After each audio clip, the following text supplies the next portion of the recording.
नमस्कार। जिस टॉपिक के ऊपर आज हम लोग बात करने वाले वो बहुत गंभीर है और बहुत इम्पॉर्टेंट है।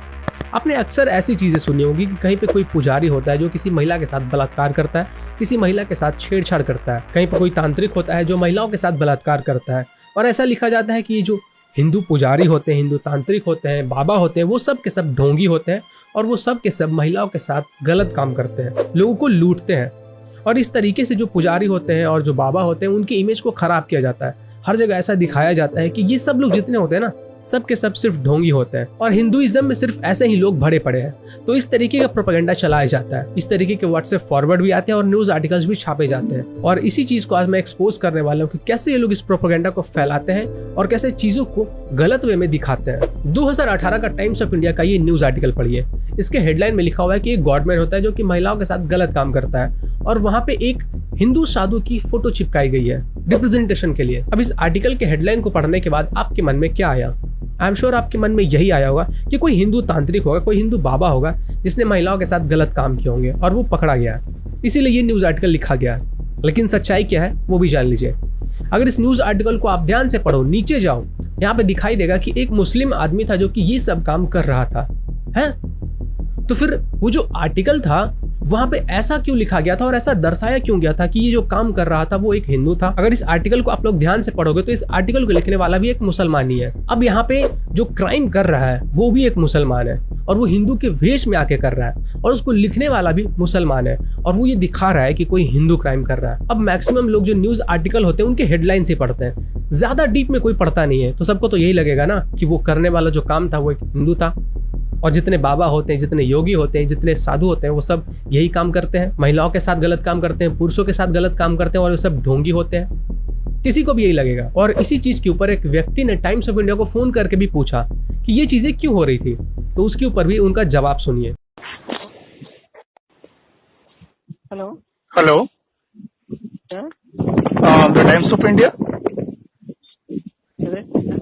Hello, that's Times of India.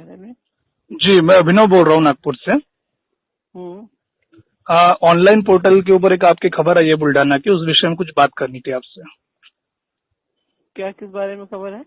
आज 10 बजे आपकी ऑनलाइन पोर्टल पे खबर आई है कि महाराष्ट्र के बुल्डाना में कोई गॉडमैन है, वो किसी मैन को अननेचुरल सेक्स के लिए फोर्स कर रहा था, ठीक है? हाँ, तो सर मुझे एक बात बताइए कि जो एक्यूज्ड है वो एक मुस्लिम है, ठीक है, लेकिन आप पिक जो है, फोटो जो है वो एक हिंदू साधु की लगा रहे हो, उसके बाद उसको गॉडमैन बोल रहे हो, अल्लाह का बंदा नहीं बोल रहे हो। इसकी पीछे क्या मजबूरी है? और आपका रिपोर्टर है मोहम्मद आकिफ, मुझे उनसे बात करनी थी और ये कॉल रिकॉर्ड हो रही है, इसलिए आप अपने रिव्यू साफ साफ मुझे बताइए कि ऐसी क्या मजबूरी है टाइम्स ऑफ इंडिया की कि एक मुस्लिम एक्यूज होने के ऊपर आप फोटो जो है एक हिंदू संत की लगा रहे, हिंदू साधु की लगा रहे हो। क्या रीजन है इसका, क्या मजबूरी है आप लोगों की?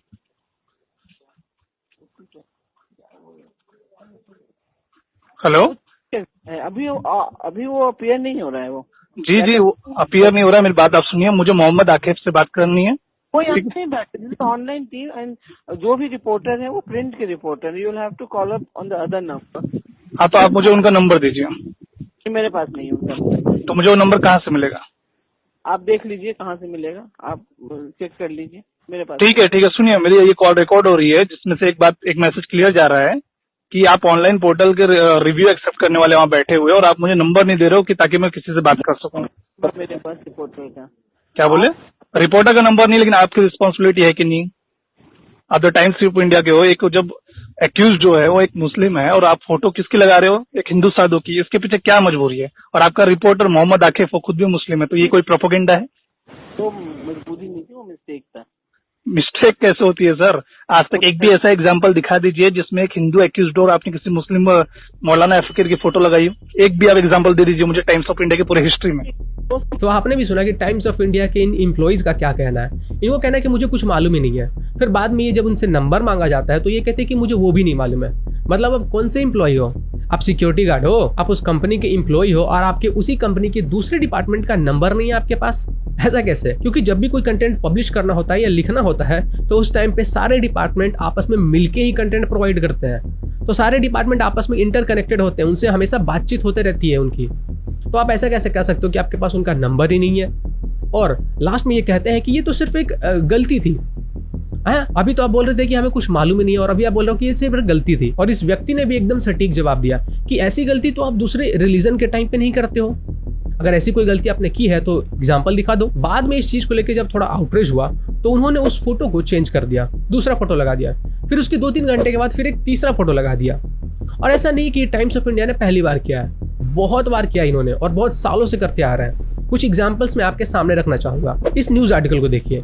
इसमें दिखाया गया है कि एक तांत्रिक था जो कि 10 बच्चों का एक पिता था और उसके ऊपर बच्चों से बलात्कार करने के चार्जेस लगे। और ये जो तांत्रिक है उसकी फोटो को दिखाया जाता है कि वो हिंदू है, गले में जो रुद्राक्ष होता है उसका माला है, हाथ में भी रुद्राक्ष का वो बैंड पहना हुआ है, सर पे उसके तिलक है और जटाधारी है। अब कोई भी इस हेडलाइन को पढ़ेगा और फोटो को देखेगा तो उसको यही लगेगा कि हाँ ये कोई हिंदू बाबा होगा, हिंदू कोई साधु होगा जो ये सब काम कर रहा है। सारे के सारे साधु ऐसे ही होते हैं, सबके मन में यही धारणा हो जाएगी और यही चीज हमेशा फैलते जाती है। हमेशा आपने भी बहुत जगह अक्सर सुना होगा, कोई कहता है कि अरे यार इनके ऊपर विश्वास मत करो, साधु तो ऐसे ही होते हैं, ये बाबा लोग तो ढोंगी होते हैं। और जब आर्टिकल के नीचे पढ़ा जाता है तो मालूम चलता है कि वो एक मुसलमान था। वाह, मतलब करे कोई और बदनाम किया जाए हिंदुओं को। अब इस न्यूज़पेपर के कटिंग को पढ़िए। इसमें बताया जा रहा है कि एक स्वामी था जिसने महिला के साथ बलात्कार किया, और जबकि उसका नाम क्या है वो भी देख लीजिए, ये भी एक मुसलमान ही है, लेकिन दिखाया क्या जाता है कि एक स्वामी था। ये तो कुछ न्यूज़पेपर्स के कटिंग्स थे, आर्टिकल्स है जो मैंने आपको शेयर किए। ऐसे न जाने कितने आर्टिकल्स, न्यूज़पेपर के कटिंग्स भरे पड़े हैं और ऐसा आज से नहीं सालों से होता चला आ रहा है। तभी तो हमारे आसपास में ना जब भी कोई बाबा आते हैं, कोई साधु आते हैं तो उनके बारे में कहा जाता है कि अबे ये तो ढोंगी होगा, ये तो ऐसा होगा, ये तो चोर होगा, ये तो लुटेरा होगा, ये तो बलात्कारी होगा। इसीलिए कहा जाता है क्योंकि इन्होंने ये चीजों की धारणा बना दी है। इसे स्क्रीनशॉट में आप पढ़ सकते हैं कि WHO ने कहा था कि इंडियन वेरिएंट जैसा कोई भी वर्ड B.1.617 वेरिएंट से एसोसिएटेड नहीं है, लेकिन फिर भी टाइम्स ऑफ इंडिया ने ये वर्ड यूज किया और हमारे इंडिया को डिफेम किया। अब आपको लग रहा होगा कि इस चीज से इंडिया कैसे डिफेम हो रहा है। आपको याद होगा चाइना ने कहा था कि ये जो कोरोना वायरस फैला है वो चाइना से नहीं बल्कि इंडिया से फैला है, तो इंडिया का नाम हर जगह बदनाम हो रहा था। और ये न्यूज़पेपर वाले इंडियन वेरिएंट लिख लिख के और ये सिर्फ टाइम्स ऑफ इंडिया नहीं, NDTV, the Print, the Quint, the Wire, इन सब ने इंडियन वेरिएंट यूज किया था और इन सब ने इंडिया का नाम बदनाम किया था। और इससे जो इंडिया के सिटीजन्स होते हैं ना उनके ऊपर भी बहुत इंपैक्ट पड़ता है। अब मान लीजिए कोई इंडियन सिटीजन है जो कि अमेरिका में रह रहा है, कोरिया में रह रहा है, जापान में रह रहा है, अब वहाँ पे उनको ये चीज़ फेस करना पड़ता है। लोग उनको कहते हैं कि अरे ये इंडियन है, इसने इंडियन वेरिएंट का कोरोना वायरस फैलाया है, तो इस तरीके से उनके ऊपर अटैक भी होता है। बहुत बार ऐसा देखा गया है। तो इस चीज़ से लोगों को तो दिक्कत होती ही है, साथ ही साथ हमारे देश का भी नाम बदनाम होता है। लेकिन ये लोग इस चीज़ में भी पीछे नहीं थे। अब बात कर लेते हैं इनकी जो टाइम्स ऑफ इंडिया के जर्नलिस्ट हैं उनके बारे में। इनका नाम है शामिना शेख और यही टाइम्स ऑफ इंडिया के ट्वीट्स को पहले हैंडल किया करती थी।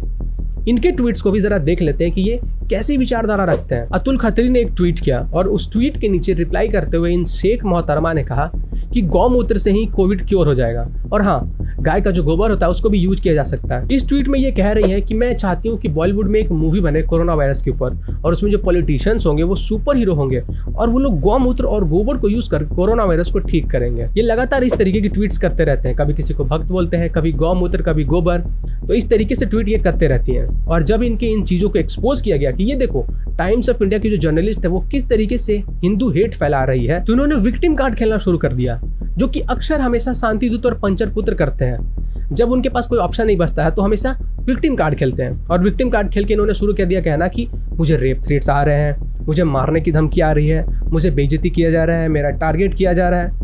तो इस तरीके के इन्होंने ट्वीट करने शुरू कर दिया, लेकिन इन्होंने कोई प्रूफ नहीं दिखाया कि कहाँ से इनको टारगेटेड हरासमेंट हो रहा है। और फिर इन्होंने DM में भी आके ये कहना शुरू कर दिया कि प्लीज उन ट्वीट्स को डिलीट कर दो, इसके कारण मुझे बहुत सारे थ्रेट्स आ रहे हैं। तो ये इनके DNA में शामिल है, पहले बहुत सारी चीजें करो जो कि सोसाइटी के खिलाफ है और उसके बाद विक्टिम कार्ड खेल दो। साला लगता है जैसे कि इन सभी पंचर पुत्र और शांति दूतों के पास विक्टिम कार्ड में अनलिमिटेड बैलेंस है, कितना भी यूज करो खत्म ही नहीं होता है। वैसे मैंने जितने भी फैक्ट शेयर किए हैं इन सब के ऊपर आपके क्या ओपिनियंस हैं, कमेंट करके आप अपना ओपिनियन जरूर बताइएगा, क्योंकि कमेंट और वीडियो को लाइक करने से हमारे वीडियो की रीच बढ़ती है और वो और भी ज्यादा लोगों तक पहुंचती है। मैं बहुत दिनों से इन सब चीजों को सुन सुनकर थक गया हूँ कि कभी यूट्यूब वीडियो डिलीट कर देता है, किसी का चैनल डिलीट कर देता है, तो इसीलिए मैंने एक इनिशिएटिव निकाला है। मैं अकेले अभी काम कर रहा हूँ यूट्यूब के एक अल्टरनेटिव ऐप को डेवलप करने के लिए। आशा है कि जब वो डेवलप हो जाएगा तो आप लोग मुझे सपोर्ट करेंगे और उस चीज़ को आगे ले जाने में मदद करेंगे, क्योंकि ये जो यूट्यूब मोनोपोली कर रहा है इनको घुटनों पे लाना ज़रूरी है और किसी न किसी को तो स्टेप उठाना ही पड़ेगा। तो मैंने खुद ये स्टेप उठाया है। वैसे आप लोग ट्विटर, इंस्टाग्राम और कूप पे फॉलो करना ना भूलें, क्योंकि वहाँ पे मैं रेगुलर अपडेट्स देता रहता हूँ। हर आधे घंटे में कोई ना कोई अपडेट ज़रूर देता हूँ, तो वीडियो बनाने से पहले मैं वहाँ पे अपडेट कर देता हूँ। जितना जल्दी हो सके फॉलो कर लीजिए। मिलते हैं नेक्स्ट वीडियो में, तब तक के लिए जय हिंद, जय श्री राम।